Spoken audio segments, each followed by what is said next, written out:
Emmanuel Macron aura passé plus de 4 heures dans ce quartier populaire d'Orléans, ici sur l'île de Saint-Martin.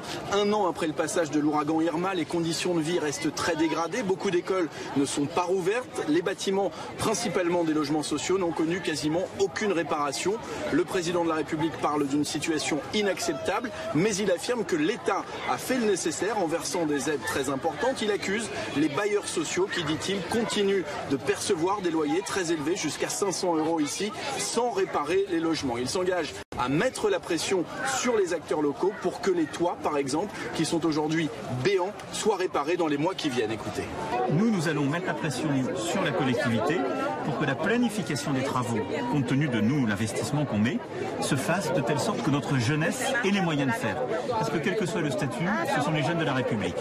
Ensuite, en termes d'activité économique, c'est inacceptable ce qu'on voit là. Je vous le dis franchement. Vous le voyez, il y a des bailleurs sociaux ici, il y a des grands acteurs économiques, la Seine-Samar, qui a ses bâtiments, qui louent 500, 600 € par chambre, je viens de les voir.